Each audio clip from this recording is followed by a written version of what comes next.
بسم الله الرحمن الرحيم. الرحمن علم القرآن،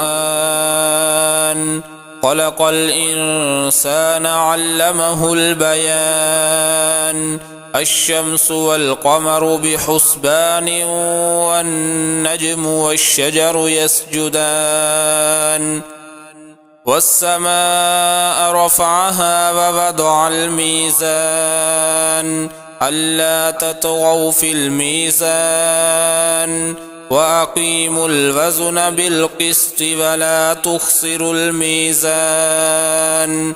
والأرض وضعها للأنام، فيها فاكهة والنخل ذات الأكمام، والحب ذو العصف والريحان. فبأي آلاء ربكما تكذبان؟ خلق الإنسان من صلصال كالفخار، وخلق الجان من مارج من نار. فبأي آلاء ربكما تكذبان؟ رب المشرقين ورب المغربين، فبأي آلاء ربكما تكذبان؟ مرج البحرين يلتقيان، بينهما برزخ لا يبغيان.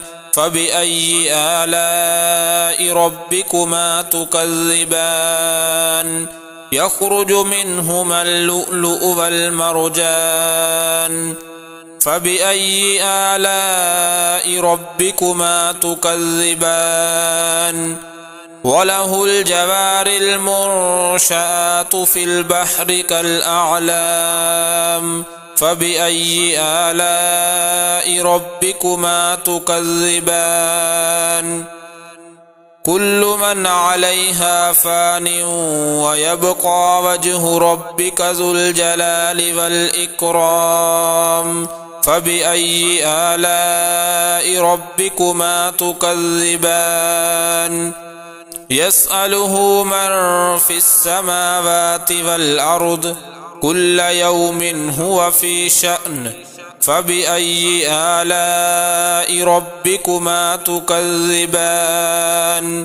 سنفرغ لكم أيها الثقلان. فبأي آلاء ربكما تكذبان؟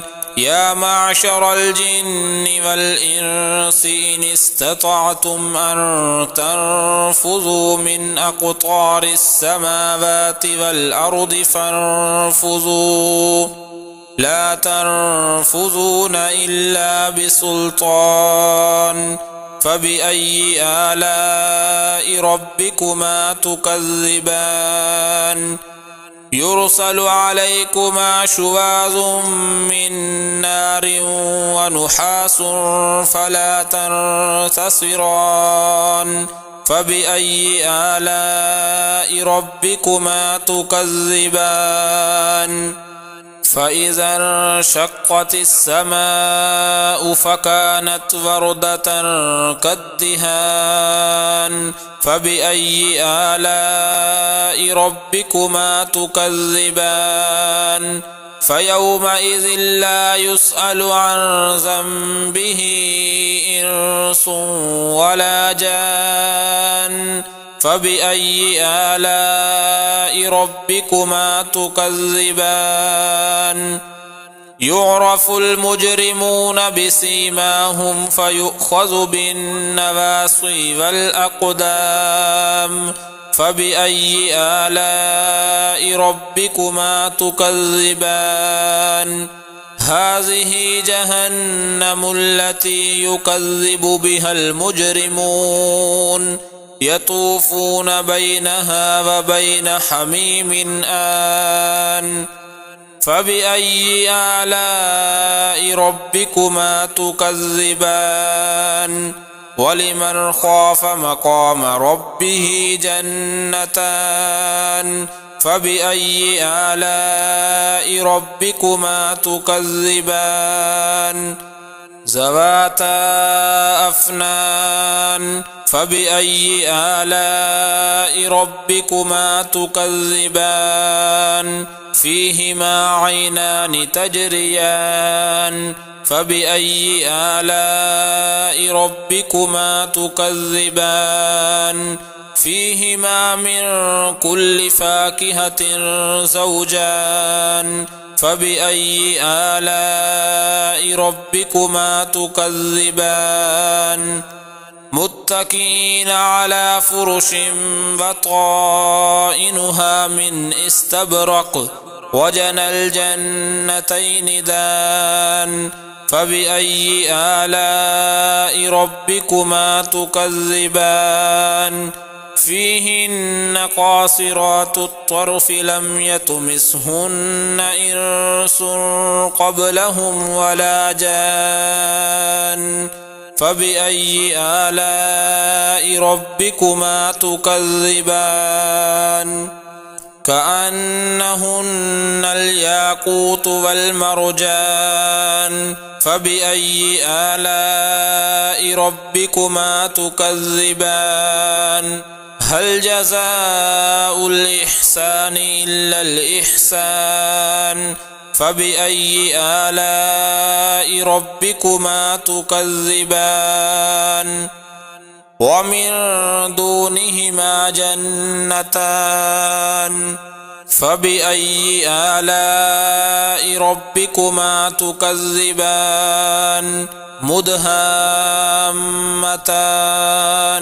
فبأي آلاء ربكما تكذبان فيهما عينان نضاختان فبأي آلاء ربكما تكذبان فيهما فاكهة ونخل ورمان فبأي آلاء ربكما تكذبان فيهن خيرات حسان فبأي آلاء ربكما تكذبان حور مقصورات في الخيام فبأي آلاء ربكما تكذبان لم يطمثهن إنس قبلهم ولا جان فبأي آلاء ربكما تكذبان متكئين على رفرف خضر وعبقري حسان فبأي آلاء ربكما تكذبان تبارك اسم ربك ذي الجلال والإكرام